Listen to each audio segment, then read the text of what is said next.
Вітаю, я Наста, а ты слухаеш Белліт, падкаст пра кнігі і каля кніжныя тэмы. І я гляджу на колькасць старонак у сцэнарыі да гэтага выпуска, і мне штосьці падказвае, што выпуск гэты будзе доўгім, бо апошнія літнавіны, наколькі я памятаю, не былі надта доўгімі, а тут неяк так склалася, што ў прынцыпе даволі шмат усяго і адбывалася, і кніжак выходзіла, таму сённяшні выпуск будзе насычаны. Рыхтуйцеся запісваць, таму што ў пачатку я, як звычайна, раскажу, на якія навінкі верасня вы можаце патраціць свае грошы, таму што годных навінак сапраўды вельмі шмат. У выдавецтве «Тэхналогія» выйшла кніга мемуараў Тамаша Зайкі «Як адзін дзень». Успаміны запісаў Алесь Зайка, уклалі кнігу Зміцер Санько і Наста Качан. Гэтая кніга – гэта ўспаміны звычайнага чалавека Тамаша Зайкі, на долю якога выпалі беды выпрабаванні, звязаныя з усімі вялікімі катаклізмамі 20-го стагоддзя. Таму што гэты чалавек нарадзіўся ў 1907, памёр у 1991. То бок амаль усё 20-е стагоддзя ён заспеў. Ну а дзякуючы яго незвычайнай назіральнасці і бліскучай памяці на старонках гэтай кнігі ажываюць падзеі часоў Першай сусветнай вайны, бальшавіцкага перавароту і грамадзянскай вайны, жыцця пад палякамі, Другой сусветнай вайны і партызанскага руху, паваеннай калектывізацыі і пабудовы камунізму. Успаміны друкуюцца з захаваннем асаблівасцяў мясцовай гаворкі, і спасылку на пакупку я пакіну ў апісанні да выпуска, але калі апошні раз я туды зазірала, было пазначана, што кнігі няма на складзе. Таму правярайце, сачыце, можаце напісаць наўпрост у выдавецтва, калі вас цікавіць гэтая кніга. У выдавецтве Рамана Цымберава ў серыі «Бібліятэчка пісьменніка» выйшаў том з творамі Міколы Арахоўскага, з дня нараджэння якога сёлета спаўняецца 75 гадоў. Кніга мае назву «Злавіць матылька» і ўключае п'есы, апавяданні, прыпавесці, артыкулы і лісты. Гэтую і іншыя кнігі выдаўца Рамана Цымберава вы можаце купіць на сайце кнігірбай, а таксама ў гандлёвым цэнтры Купалаўскі. Падрабязны адрас шукайце якраз на сайце кнігірбай. А яшчэ вось так сказала ў гандлёвым цэнтры Купалаўскі, але як быццам бы цяпер трэба не проста называць месца, а ўдакладняць, у якім горадзе ці хаця б у якой краіне яно знаходзіцца. Але я думаю, што вы ўсе ведаеце, што гандлёвы цэнтр Купалаўскі знаходзіцца ў Мінску. Таксама ў выдавецтве Рамана Цымберава, які цяпер займаецца выданнем філасофскай кніжнай серыі «Галерэя чалавечай думкі», выйшла кніга філосафа беларускага паходжання Фларыяна Бохвіца, якая называецца «Асновы думак і пачуццяў маіх». Фларыян Бохвіц нарадзіўся ў Міры, але свае творы ён пісаў па-польску. Ягоная праца «Асновы думак і пачуццяў маіх» апублікаваная ў Вільні ў 1842 годзе. Гэта сінтэз рэлігійных і філасофскіх разважанняў. Пасляслоўе да беларускага выдання напісаў пісьменнік і філосаф Ігар Бабкоў. І яшчэ адна навінка ў гэтай жа серыі – гэта кніга пра пераклады польскага філосафа Рамана Інгардена ў перакладзе Лявона Баршчэўскага. Раман Інгарден – гэта польскі філосаф, вучань філосафа Эдмунда Гусэрля, вядомы сваімі працамі, значную частку якіх ён напісаў па-нямецку. Ён працаваў у галіне фенаменалогіі, а таксама анталогіі і эстэтыкі. Ягоная праца пра пераклады была апублікаваная ў 1955 годзе, і ў ёй ён дае фенаменалагічнае тлумачэнне сутнасці перакладу мастацкіх твораў і навуковых прац. Выданне адрасуецца ўсім, хто цікавіцца філасофіяй і тэорыяй перакладу. Наступная навінка выдавецтва Рамана Цымберава паэтычная. Гэта дэбютны паэтычны зборнік «Цыбульныя косы» Магдалены Лаеўскай. Гэта полька, якая вершы піша па-беларуску. Гэта беларускамоўная быццёвая споведь этнічнай полькі, дзе на шэраг экзістэнцыйных пытанняў дадзены прачулыя паэтычныя адказы. Сама паэтка нарадзілася ў 1981 годзе ў Познані, а ў 2006 паехала ў Беларусь працаваць выкладчыцай польскай мовы. Тут і засталася, як я разумею. Упершыню вершы аўтаркі па-беларуску надрукаваў часопіс «Дзеяслоў» у 2023 годзе, і цяпер яна жыве пад Магілёвам. Яшчэ адна серыя, эстафету па выданні якой пераняў Раман Цымбераў, гэта «Паэты планеты», у якой друкуюцца, як вы разумееце, паэты з усёй планеты. Пераклад выбранай лірыкі албанскага паэта Мідзьені зрабіў Лявон Баршчэўскі. Гэта класік албанскай літаратуры, лёс якога шмат у чым падобны да лёсу беларускага паэта Максіма Богдановича. У зборнік Мідзьені ўключаны ўсе без вынятку ягоныя паэтычныя творы, а таксама выбраныя лірычныя мініяцюры. Выдавецкая ініцыятыва кніжны рысь выдала кнігу Джона Толкіна «Хобіт» у перакладзе на беларускую мову. Пераклаў кнігу Франц Корзун, вокладку для беларускага выдання стварыла мастачка Ірына Дражына, і таксама кніга ўнутры мае графічныя ілюстрацыі, якія зрабіла Ганна Плотнікова. Кніга ўжо дакладна ёсць у продажы ў Мінску ў Акадэмкнізе і зусім хутка з'явіцца таксама ў іншых кнігарнях. Выдавецтва Папуры працягвае радаваць нас перавыданнямі класікі, прычым класікі не толькі беларускай. У верасні ў іх выйшла перавыданне рамана «Мефіста. Раман аб адной кар'еры» пісьменніка і журналіста Клауса Мана у перакладзе выбітнага беларускага перакладчыка Васіля Сёмухі. Упершыню гэтая кніга ў перакладзе з нямецкай на беларускую выдавалася ў 2006 годзе ў выдавецтве Змітра Коласа.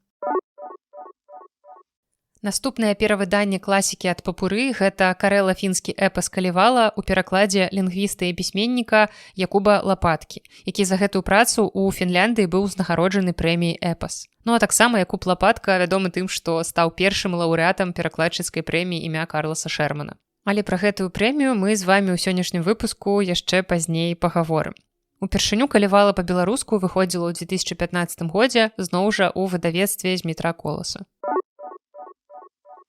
Яшчэ выдавецтва Папуры таксама перавыдала палітычны трактат Нікало Макіявеллі «Уладар». Гэта найбольш шырока вядомы твор Макіявеллі, выбітнага італьянскага палітычнага дзеяча і мысляра, філосафа і літаратара эпохі адраджэння. Пераклад з італьянскай мовы зрабіў Зміцер Колас, і першае выданне выйшла ў 2008 годзе. Гэтую кнігу мы акурат праходзілі ва універсітэце ў курсе паліталогіі, і я тады была рада, што ёсць магчымасць чытаць гэтую кнігу па-беларуску. Бо, як вы разумееце, калі ты навучаешся на беларускім аддзяленні філфака, усё роўна ёсць такая праблема, што ў курсе замежнай літаратуры ці вось, напрыклад, у курсе паліталогіі, дзе мы таксама чыталі розныя немастацкія тэксты, ёсць такая праблема з недахопам тэкстаў па-беларуску, бо многія творы з сусветнай класікі на той момант, калі я вучылася, не былі перакладзеныя, не тое, каб цяпер іх стала нашмат болей, але тым не менш многія творы з таго, што мы праходзілі ва ўніверсітэце, з'явіліся па-беларуску, і цяпер у цяперашніх студэнтаў беларускага аддзялення філфака ёсць магчымасць яшчэ больш твораў з курса замежнай літаратуры або таксама паліталогіі, напрыклад, чытаць у беларускім перакладзе. Гэта неверагодна каштоўна. Я зараз радуюся, што ў мяне даволі добры мікрафон, які не ловіць нейкія староннія шумы, калі яны, вядома, не надта гучныя, бо а 8 вечара у чацвер суседзі вырашылі зладзіць канцэрт класічнай музыкі. Хтосьці з маіх суседзяў вельмі гучна слухае штосьці з класікі. Я не магу апазнаць, што гэта, але мне прыемна, што гэта менавіта класічная музыка, а не ведаю, песні гурта «Сектар газа», як у мяне гэта было калісьці, калі я жыла ў Серабранцы. Так што, магчыма, нават шкада, што вы не чуеце гэтага музычнага суправаджэння, але я буду вось так пафасна працягваць, а вы проста ўяўляеце, што дзесьці там на фоне ў мяне гучыць такая эпічная класічная музыка. Ну а мы працягваем з выдавецтвам Папуры, у якім выйшлі таксама і цікавыя кнігі для дзяцей. Напрыклад, пераклад дэтэктыву брытанскай пісьменніцы Энід Блайтон «Таямніца пажару ў катэджы». Гэта першая з 15 кніг серыі, якая выходзіла з 1943 па 1961 год. Твор пераклала Рэната Куракова, а праілюстравала Таццяна Багданова. І не ведаю, як вы, а я ў дзяцінстве зачытвалася дэтэктывамі Энід Блайтон.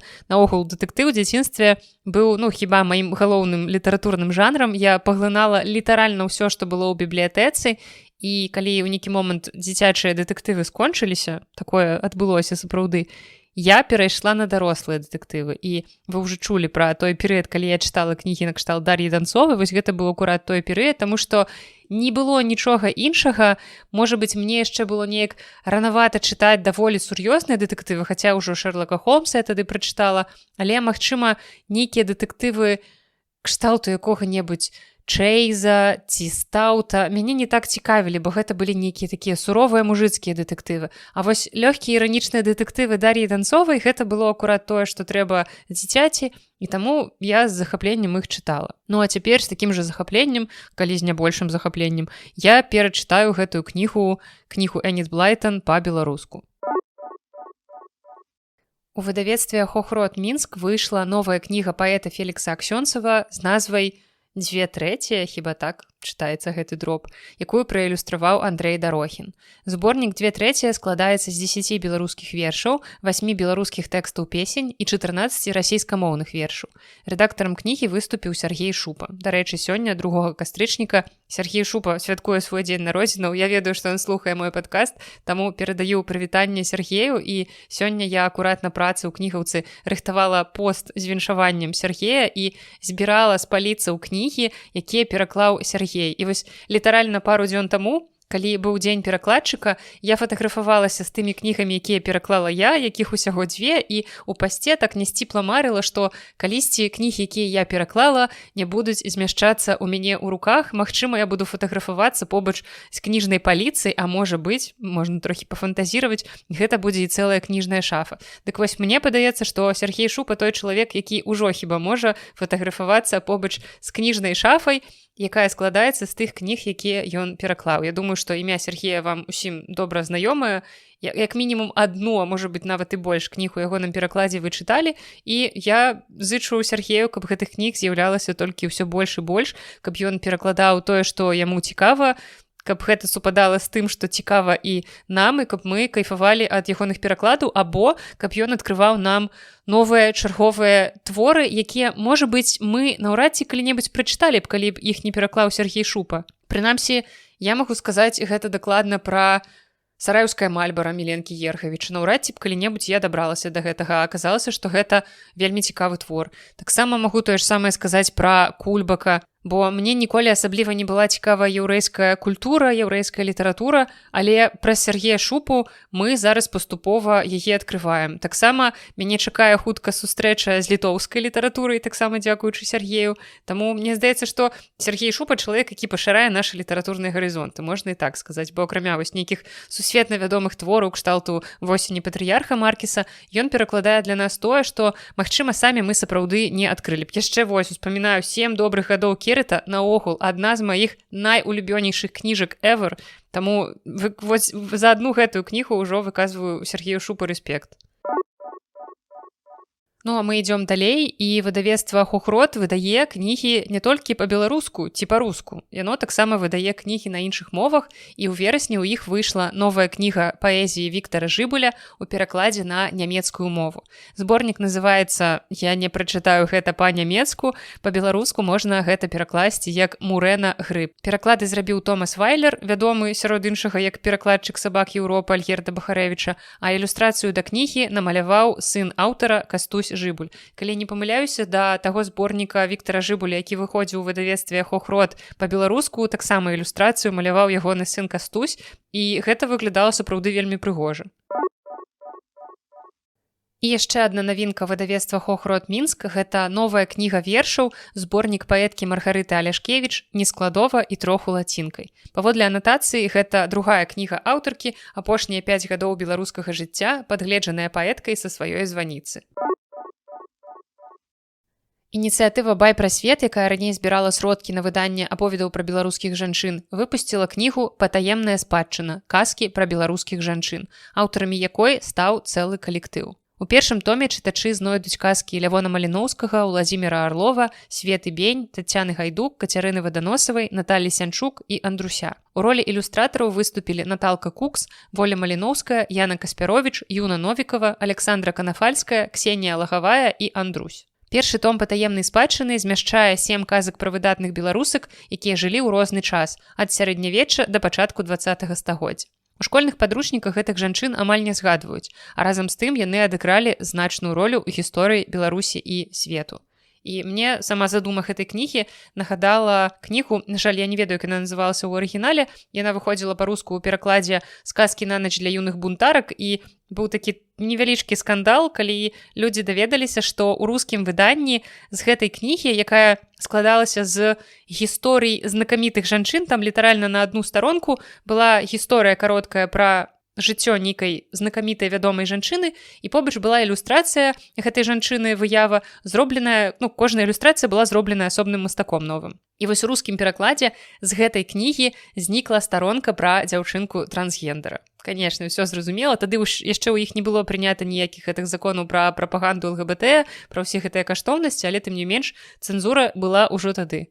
Ну і вось фармат гэтай кніжкі трошкі падобны, толькі тут расказваецца пра знакамітых беларусак у фармаце такіх казак. Ну і таксама ініцыятыва «Бай прасвет» папярэджвае, што іх арганізацыя прызнана экстрэмісцкім фармаваннем у Беларусі, таму весці гэтую кнігу ў Беларусь небяспечна. У выдавецтве «Скарына прэс» выйшла п'еса паэткі Ганны Комар «Body in Progress» «Целам сваім». Першапачаткова твор быў напісаны на ангельскай мове, а пасля быў перакладзены аўтаркай на беларускую. Выданне гэтае двухмоўнае. Прычым яно даступнае як у папяровым, так і ў электронным фармаце. Ну а прэм'ера спектакля паводле гэтай п'есы адбылася падчас фестывалю «Вуаля» у Лондоне ў 2024 годзе. Яшчэ адна навінка выдавецтва «Скарына прэс» – гэта аповесць франка-бельгійскай пісьменніцы Маргерыт Юрсенар «Анна Сорар. Арыентальныя навелі». Пераклад з французскай зрабіў Уладзіслаў Гарбацкі. У аповесці аўтарка вымалёўвае лаканічную трывожную гісторыю недазволенага кахання і пажыццёвага раскаяння. Дзеянне адбываецца ў арыстакратычнай Еўропе 17 стагоддзя, і тут мы бачым рамантычныя адносіны, якія знітавалі брата і сястру. Аўтарка з стрыманай лірычнасцю і псіхалагічнай дакладнасцю прасочвае, як памяць фармуе жыццё, а невымоўныя прагненні расцягваюцца на доўгія гады, каб пакінуць след у асабістай і калектыўнай гісторыі.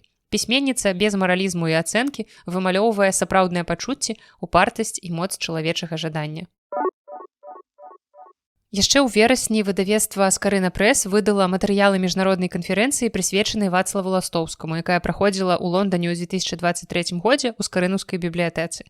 Том мае назву «Новым імкненнем даць новыя формы. Вацлаў Ластоўскі і культурны дыскурс 1920-х гадоў». У дацкім выдавецтве «Паламар» выйшаў пераклад з беларускай мовы кнігі Евы Вежнавец «Па што ідзеш воўча». Зноў жа, не прасіце па-дацку, я гэта не прачытаю.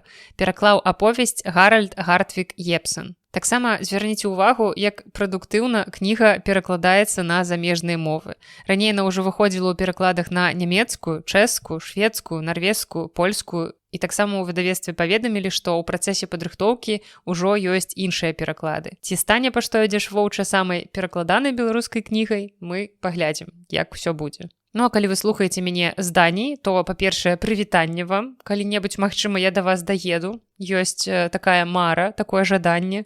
Ну а па-другое, я для вас пакідаю спасылку, дзе гэтую кнігу можна купіць па-дацку. Раптам вы захочаце зрабіць сюрпрыз, падарунак сваім дацкім сябрам. І гэта, як мне падаецца, далёка не ўсе навінкі, якія выйшлі ў верасні, гэта ўсё тое, што мне ўдалося нашкрэпсці. Калі раптам вы ведаеце нейкія кнігі, якія таксама выйшлі па-беларуску ў верасні, або нейкія пераклады беларускіх кніг, якія выйшлі ў замежных выдавецтвах, то можаце мне напісаць, я абавязкова згадаю гэтыя кнігі ў наступным выпуску, бо раптам я прапусціла штосьці важнае. Такое цалкам магчыма. Ну а цяпер мы звернемся да літаратурных навін, бо ў верасні адбылося даволі шмат цікавага, звязанага, напрыклад, з разнастайнымі беларускімі прэміямі. У тым ліку былі названыя намінанты кароткага спісу прэміі імя Алеся Адамовіча, і там сёлета не толькі кнігі, таму што сёлета статутам прэміі былі пералічаны формы, якія могуць браць удзел у конкурсе, і цяпер прэмія ўручаецца не толькі за кнігі, але таксама і за іншыя фарматы творчага выказвання. Гэта публіцыстыка, падкасты, дакументальнае кіно, відэапраекты і іншае. І мэта нязменная ў гэтай прэміі гэта ўшанаванне памяці Алеся Адамовіча і адзначэнне найлепшых твораў, прысвечаных актуальным праблемам сучаснасці. Такім чынам, сёлета ў кароткім спісе 7 намінантаў. Гэта ад 2 да 15 «Мая мама ў турме», Вольга Вялічка, выдавецтва Гутенберг. Таксама «Фемінізацыя беларускай мовы», Уладзіслава Гарбацкага, выдавецтва «Скарына прэс». Яшчэ «Эвридика, праверь, выключила ли ты газ» Тацяны Заміроўскай, выдавецтва «Мяне няма». Яшчэ «Цела» таксама «Архіў» Насты Манцевіч і «Алок Вайтменен», выдавецтва «Пфляумбаум». Таксама сайт праваабарончага цэнтра «Вясна». Таксама зборнік вершаў Сергея Прылуцкага «Нічога не страшнага», выдавецтва «Хохрот Мінск». І таксама «Салідарнасць патрысённых» эсэ о беларускай рэвалюцыі Тацяны Шчыцовай, выдавецтва «Лохвіну». Пакідаю вам спасылку на кароткі спіс у апісанні. Прыемная навіна з замежжа, звязаная з ушанаваннем памяці беларускага творцы. Гарадская рада горада Франкфурт-на-Майне аднагалосна прагаласавала за усталяванне памятнай шыльды ў гонар беларускага пісьменніка Васіля Быкова. Навіной падзялілася арганізацыя беларусаў у Германіі. Шыльда паўстане ў парку, назву якога я таксама не прачытаю, Але гэты парк знаходзіцца побач з домам, дзе жыў пісьменнік у Франкфурце ў 2001 і 2002 годах. У 1998 годзе Васіль Быкаў быў вымушаны пакінуць Беларусь праз крытыку рэжыму. І ў межах ініцыятывы горад-прытулку ён у тым ліку жыў у Франкфурце на Майне, і вось такім чынам жыхары гэтага горада вырашылі уганараваць, ушанаваць памяць беларускага творцы. Журы літаратурнай прэміі імя Ежы Гідройця абрала кароткі спіс кніг, якія сёлета пазмагаюцца за перамогу. У шасцёрку фіналістаў 14-го сезона ўвайшлі раман «Гульні Цырцэй» з Дмітра Дзядзенкі, фонд «Камунікат.орг», успаміны Сергея Дубаўца «Занзібар. Сталенне маладой душы», выдавецтва «Вясна», кніга Юхасі Каляды «Перамена месцаў», выдавецтва «Фляумбаум» і мой фаварыт сёлетні. Таксама успаміны Аляксандра Лукашука «Там, дзе няма цемнаты», выдавецтва «Вясна», аўтафікшн «Анкі ўпалы раз на 25 000 гадоў», выдавецтва Алена Казлова, ну і кніжка нашага выдавецтва «Забойства на вуліцы Макаёнка. Клёка штучнага», якая таксама выходзіла ў аўдыафармаце ў аўдыавыдавецтве «Audiobooks by». Колькі разоў я сказала слова «аўдыа» за гэты кароткі прамежак часу, падлічыце самі. Мне засталося з гэтых кніг прачытаць толькі Дубаўца і Лукашука, але, як я ўжо сказала, пакуль што мой адназначны фаварыт — гэта «Перамена месцаў» Юхасі Каляды. Думаю, для вас гэта не сюрпрыз, колькі разоў я ўжо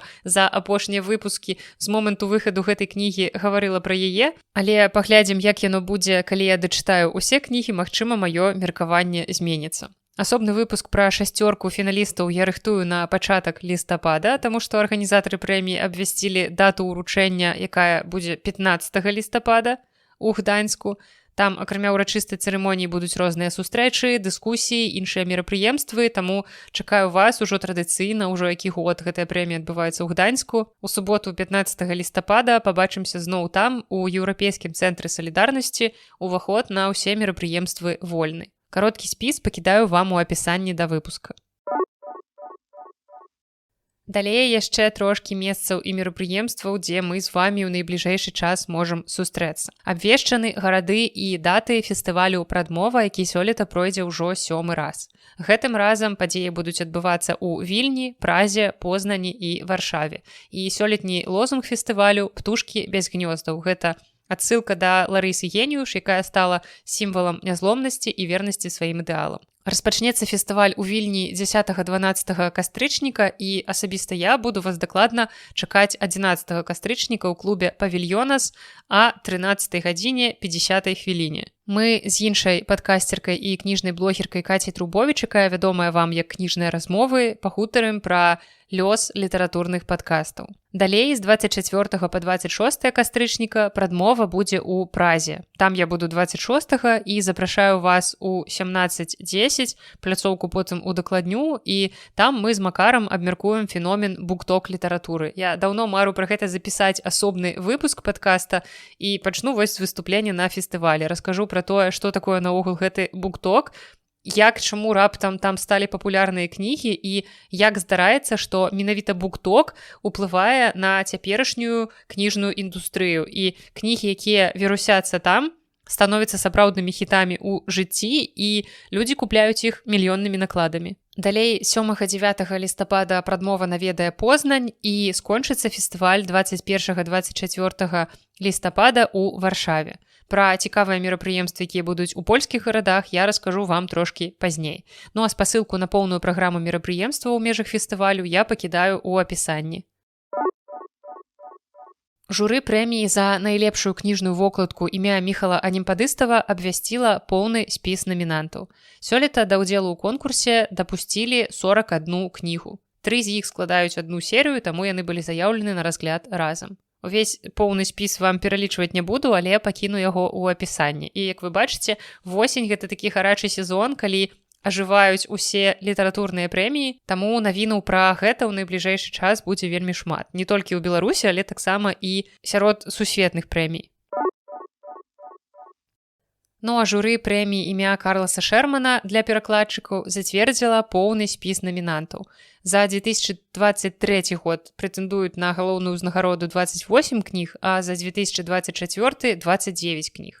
І думаю, што ўжо не сакрэт, што сёлета я выконваю ганаровую місію разам з іншымі сябрамі журы я буду выбіраць пераможцу прэміі за 2023 год. Мы будзем выбіраць пераможцаў у 3 намінацыях. Гэта пераклад прозы, пераклад паэзіі і пераклад дзіцячай кнігі. Поўныя спісы намінантаў я пакідаю вам у апісанні, ну а потым буду трошкі дзяліцца не тое каб інсайдерскай інфармацыі, але хутчэй нейкімі сваімі рэфлексіямі наконт таго, што я чытаю, таму што сапраўды сярод спісу кніг, які мне трэба прачытаць, ёсць тыя кнігі, на якія я хутчэй за ўсё не звярнула б увагу ў іншы час, але паколькі мне трэба прачытаць гэтую кнігу і ацаніць яе менавіта з пункту гледжання перакладу, а не нейкія там мастацкія вартасці гэтай кнігі, то як быццам бы іншымі вачыма я гляджу на творы, і гэта пакуль што даволі цікавы досвед.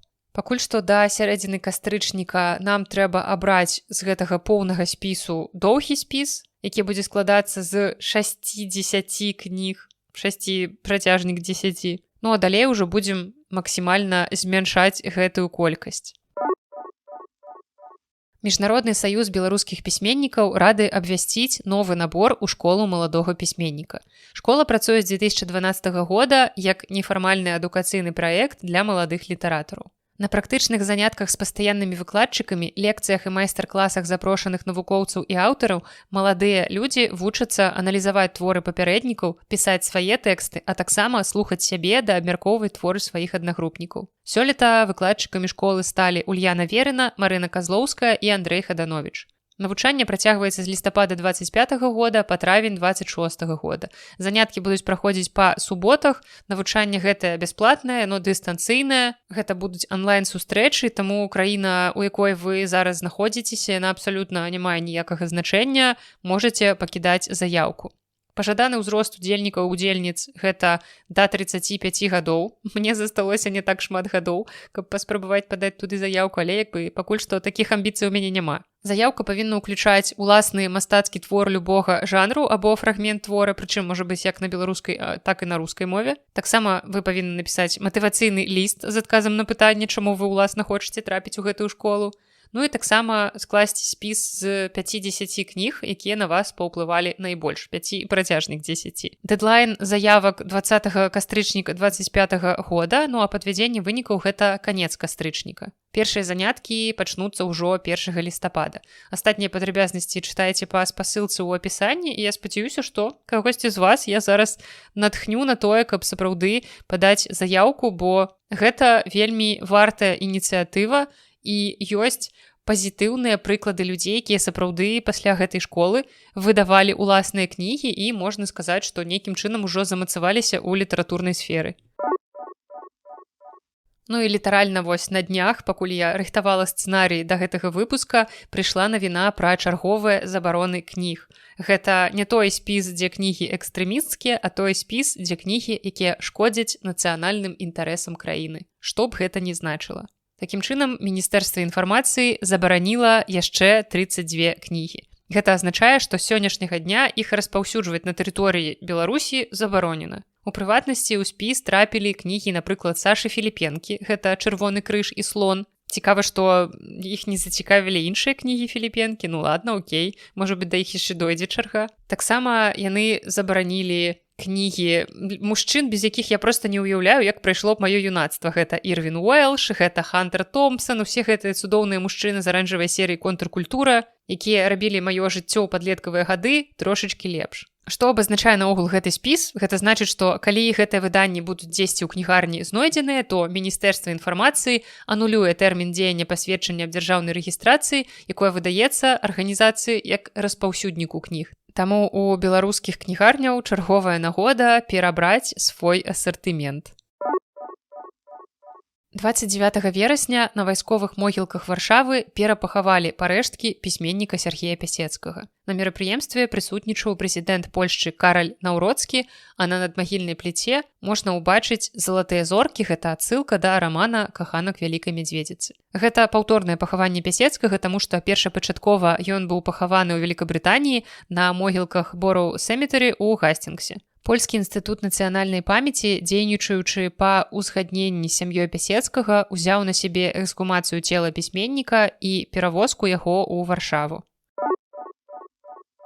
І навіна пра Пісецкага стала такой памежнай паміж беларускімі літнавінамі і замежнымі, таму цяпер мы пераходзім да замежных. Мабыць, моя проста найулюбёнейшая навіна з усяго гэтага выпуска, ад якой я вельмі доўга смяялася, і яна звязаная з факапамі расейскага кнігавыдання.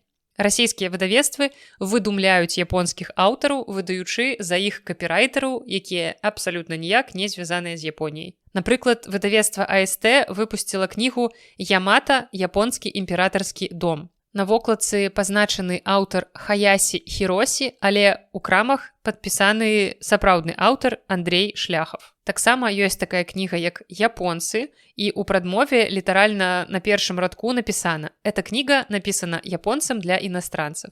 Але ніякага аўтара Хасыгава Мамору проста ў прыродзе не існуе. Наступная кніга «Японія. Полная історія», якую напісаў аўтар Танакі Тайдзі. Спасылак на гэтага аўтара нідзе няма абсалютна акрамя Расіі.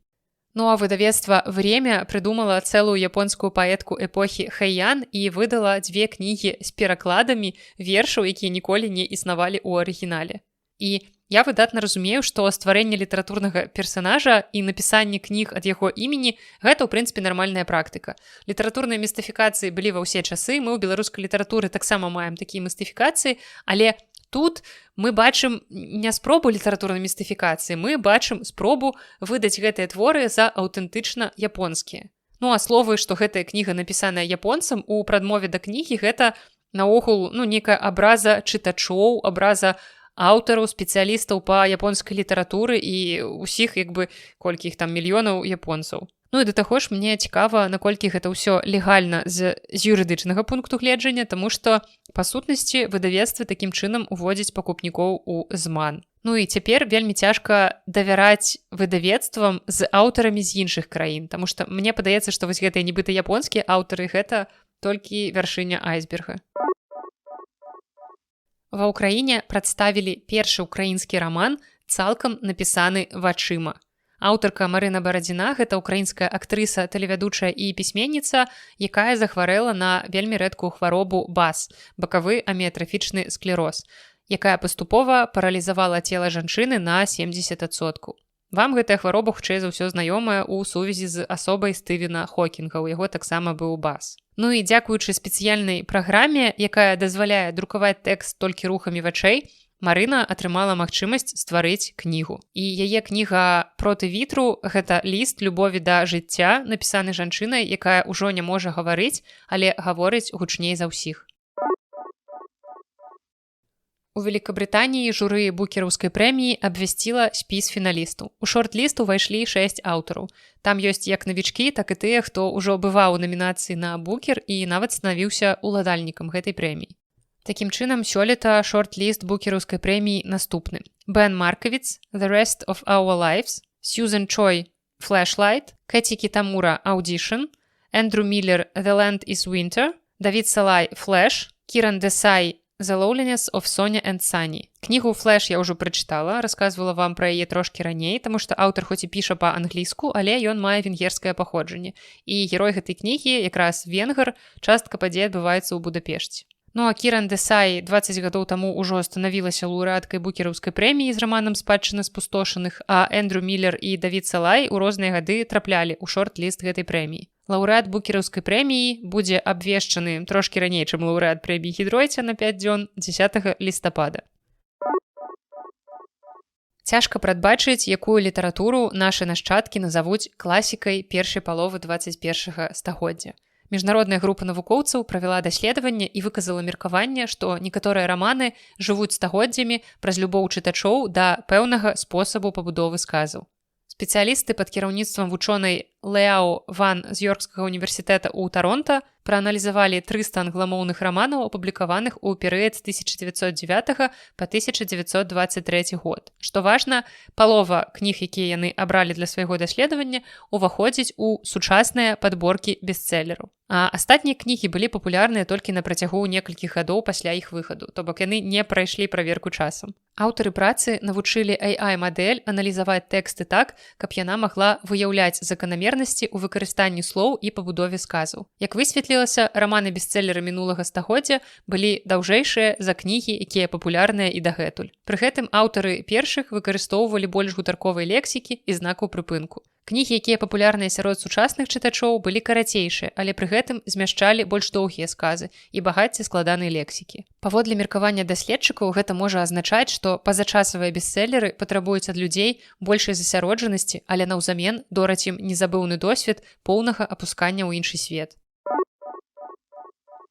Ну а цяпер давайте абстрагуемся ад інтэлектуальнага. Я думаю, што для разнастайнасці нам варта ўводзіць у выпуск з літнавінамі нейкую такую жоўтую рубрыку з чуткамі-плёткамі з бруднай бялізнай літаратару.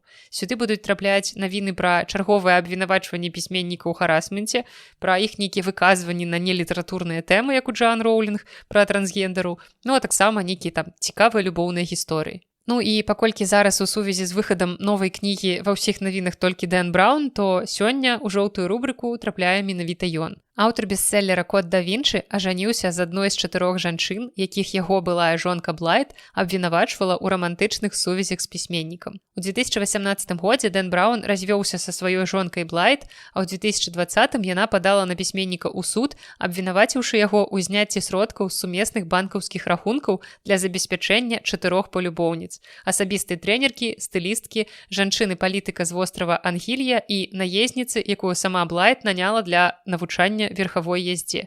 І вось я думаю, што ты тут спрабуеш неяк знайсці work and life balance, неяк каб і асабістае жыццё, і праца, і нейкі там адпачынак, каб гэта ўсё было ў нейкай гармоніі, спрабуеш знайсці на ўсё час. А ў Дэна Браўна мало таго, што ёсць час на тое, каб пісаць кніжкі, так яшчэ ёсць час на 4 палюбоўніц. Просто подумайте, не на одну, а на 4. Ну, зараз, вось, судзячы па змесце гэтай навіны, ўжо як бы не будзе часу, бо ён ажаніўся. Ці, дакладней, у яго адбыліся заручыны. Але тым не менш, хочацца спытаць: чувак, камон, адкуль у цябе столькі часу? Ну, а сам Браўн настойваў, што ён ніколі не падманваў былую жонку адносна іх фінансаў у перыяд разводу і падкрэсліваў, што ў выніку ёй дасталася палова сумеснай маёмасці. У 2021 годзе Блайт заключыла міравое пагадненне з экс-мужам.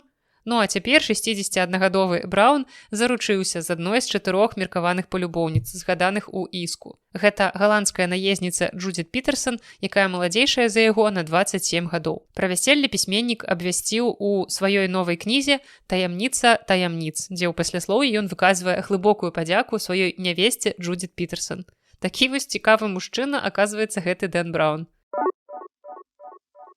У Великабрытаніі знайшлі нявыдадзены цыкл апавяданняў Вірджыніі Вулф пад назвай «Life of Violet» – «Жыццё Вайлет». Ён будзе апублікаваны ў кастрычніку ў выдавецтве Прынстонскага універсітэта. Апавяданні ўяўляюць сабой сатырычную біяграфію сяброўкі Вулф Мэры Вайлет Дікінсон. Яны былі напісаны ў 1907 годзе, амаль за 10 гадоў да выхаду дэбютнага рамана пісьменніцы. The Guardian характарызуе знойдзеныя апавяданні так: гэтыя гісторыі сатырычныя, фантастычныя і, магчыма, дзіўна-камічныя. Калейдаскапічныя па сюжэце і абстаноўцы, яны пераходзяць ад арыстакратычных выхадак у велічным доме эпохі караля Якава ў Хартфордшыры да казкі пра 2 багіняў, якія прыбываюць у Токіа на спіне кіта. Ну і зноў трошкі не надта інтэлектуальных навін, каб была нейкая гармонія. Пагаворым пра фанфік па цыкле «Гарры Поттер». Гэта фанфік пра каханне Драка Малфая і Герміёны Грэнджер, і ён атрымае экранізацыю. Амерыканская кінакампанія Legendary купіла правы на экранізацыю кнігі «Элкемайст» па сусвеце Гарры Поттера за $3 мільёны. У 2023 годзе фанфік «Сэн Лін Ю» пад назвай «Скаваная» атрымаў вялікую папулярнасць. Выданне The Hollywood Reporter апісвае яго як цёмнае фэнтэзі, якое спалучае сюжэты з Гарры Поттера Джоан Роўлінг і антыутопіі расказ служанкі Маргарет Этвуд. У цэнтры сюжэту забароненае каханне Герміёны Грэнджер і Драка Малфая. У мінулым годзе аўтарка фанфіка выдаліла яго з адкрытага доступу, а праз аўтарскія правы яго прыйшлося перапрацаваць, каб не так шмат было сувязяў з Гарры Поттерам. Так атрымаўся вось гэты раман «Элкемайст», дзеянне якога перанесена ў альтэрнатыўны свет некрамантаў і алхімікаў. Менавіта на яго былі набытыя правы. Кніга паступіла ў продаж 23 верасня. Яе выдала Дель Рэй, падраздзяленне вядомага амерыканскага выдавецтва Penguin Random House, і першы наклад склаў 750 000 асобнікаў. яна не ўсведамляе, наколькі яна цёмная. Джоан Роўлінг адказала на канфлікт з Эмай Уотсон. Ну, зразумела, тут павінна была з'явіцца Джоан Роўлінг з чарговымі выказваннямі ў бок хоць чаго не звязаных з літаратурай. Аўтарка Гаррі Поттера адказала на нядаўнія выказванні актрысы Эмы Уотсон, якая грала ролю Герміёны Грэнджер. Выказванні былі пра канфлікт з нагоды правоў трансгендераў, і Джоан Роўлінг заявіла, што актрыса не ўсведамляе, наколькі яна цёмная. Ну, насамрэч, там слова, якое можна перакласці як цёмнае, неадукаванае, ўсё ў гэтым кірунку. Канфлікт пачаўся з 2020 года, калі Роўлінг негатыўна выказалася пра трансгендерную супольнасць. Мы памятаем, з чаго ўсё пачалося. І тады Уотсон устала на абарону трансгендераў і публічна асудзіла Роўлінг, як і многія іншыя акцёры. Ну а нядаўна Уотсон дала інтэрв'ю, у якім прызналася, што ўсё роўна, нягледзячы ні на што, ўсё яшчэ любіць Роўлінг і ўдзячна ёй за стварэнне персанажа Герміёны, але яна перажывае праз яе антытрансгендерныя погляды. Ну і пасля гэтага Роўлінг літаральна прарвала. Яна раскрытыкавала Эму, яна сказала, што не мае патрэбы ў падтрымцы ніводнага акцёра, які сыграў створаных ёй персанажаў. Але і крытыкаваць погляды самой Роўлінг публічна Эма Уотсон нібыта не мела права. Ну і таксама Джан дадала, што у Эмы занадта мала досведу рэальнага жыцця і яна не ўсведамляе свайго невуцтва, не ўсведамляе, наколькі яна цёмная. Ну і ведаеце, чым далей разгортваецца канфлікт Роўлінг са светам навокал, тым менш смешным гэта становіцца. Ну, як бы не тое, каб ад пачатку гэта было смешна, таму што ўсё ж такі яна ў сваіх выказваннях закранае важныя тэмы, такія балючыя. Але спачатку нібыта мы з яе выказванняў трошкі пасмейваліся, а цяпер нават трошкі няёмка. Вось гэта як п'яны баця, які ў гасцях на чыімсьці дні народзінаў пачынае расказваць нейкія неверагодныя гісторыі. Вось Роўлінг гэта штосьці накшталт, бо п'яны баця таксама можа неяк так крыху неталерантна выказвацца наконт тэмы ЛГБТ, наконт тэмы трансгендераў і наконт усяго звязанага з гэтым. Так што мне проста хочацца, каб Джоан Роўлінг, магчыма, засяродзілася трошкі больш на літаратуры, а не на тым, каб выступаць супраць усяго ў гэтым свеце, што яе неяк не задавальняе ці абурае. Ну і на сёння гэта ўсё. Я з жахам думаю пра тое, што вось зараз 9 вечара, я скончыла гэты выпуск, буду манціраваць яго трошкі пазней, бо зараз мне трэба выйсці на прабежку, а на вуліцы я нават пагляджу, колькі градусаў, 7. На вуліцы зараз 7 градусаў. І калі летам я радавалася, што я бегаю звычайна па вечарах вось у такі час, таму што сонца ўжо не так высока, і хоць я вельмі люблю спёку, але зразумела, што бегаць у такой спёцы для сэрца небяспечна, ну і не надта комфортна. Таму я выходзіла бегаць, калі сонца ўжо апусцілася і схавалася. То тут моя стратэгія бегаць вечарам ужо не надта працуе, таму што вечарам холодна. Але насамрэч, як і ўсе складаныя сітуацыі, гэта час, які вельмі добра паказвае, для каго бег гэта штосьці сапраўды важнае ў жыцці, а для каго бег гэта штосьці не такое важнае. Таму калі вы маеце сілы на тое, каб пацяплее апрануцца, бо ў прынцыпе потым, калі вы будзеце бегаць, вам будзе ўжо не так холодна. Але вось гэтыя першыя хвіліны пасля таго, як вы выйшлі на вуліцу, трэба так перажыць, трошачкі перацярпець, а потым вам будзе добра. І вось калі вы можаце гэта зрабіць, значыць бег гэта сапраўды ваша, і гэта тое, што вам трэба. Вось. І гэта ўсё я веду да таго, што наступны выпуск падкаста я прысвячу бегу, але не бегу у прынцыпе, а бегу ў літаратуры, бо за апошні час у мяне прачыталася некалькі даволі цікавых кніг, як мастацкіх кніг, так і не мастацкіх, уласна, пра сам бег, і мне б хацелася вам расказаць трохі, акрамя таго, што я гавару пра кнігі, расказаць у падкасці яшчэ больш пра нейкія мае іншыя захапленні. Бо ведаеце, я яшчэ нядаўна асэнсавала такую рэч, тут зараз будзе кароткая рэфлексія ў канцы выпуска, што вельмі часта незнаёмыя мне людзі, якія, напрыклад, слухаюць мой падкаст, яны, калі мяне сустракаюць у жыцці, яны хочуць пагаварыць са мной пра кнігі, штосьці абмеркаваць, а я часам разумею, што бывае так, што ў канцы, напрыклад, рабочага дня мне кніг ужо зашмат, бо вы разумееце, што з кнігамі звязана літаральна ўсё маё жыццё, яны паўсюль і падчас працы, і пасля працы, ў іншы час, і як быццам бы, калі я заканчваю працу і наступае нейкі вечар і час адпачынку, мне часам хочацца пагаварыць пра нейкія іншыя рэчы, таму што маё жыццё, на шчасце, не круціцца выключна вакол кніг. І калі я камунікую з нейкімі новымі людзьмі, мне хацелася пабмяркоўваць нейкія іншыя тэмы, там той жа бег, яшчэ нейкія іншыя рэчы, якімі я цікаўлюся. А звычайна незнаёмыя людзі хочуць ад мяне толькі кніг. Я не скарджуся, я просто расказваю вось гэтую гісторыю, гэта так цікава, я ў любым выпадку з асалодай пагавару з вами ўсімі пра кнігі, але вось так здараецца, што нейкіх людзей, якіх мы бачым экспертамі толькі ў адной справе, мы разглядаем выключна як людзей, якія могуць гаварыць толькі на гэтую тэму. І з вялікай асалодай, сустракаючы гэтага чалавека, мы з імі абмяркоўваем. Але у гэтых людзей таксама ёсць нейкае іншае жыццё, нейкія іншыя інтарэсы, і ў вольны час ім, можа быць, хацелася б таксама гэтаму прысвячаць увагу. Я не скарджуся ў сэнсе, што вы ўсё роўна можете працягваць гаварыць са мной пра кнігі. Гэта цудоўна, гэта выдатна, калі ёсць з кім пагаварыць пра кнігі. Просто такое вось маё цікавае назіранне нядаўняга часу. Ну а на сёння гэта ўсё. Я буду збіраць сваю волю ў кулак, а потым на гэты кулак я буду наматваць на вуліцы свае соплі. Ну а мы з вами сустрэнемся ўжо зусім хутка ў наступным выпуску. З вами была Наста і падкаст Белліт. Да сустрэчы.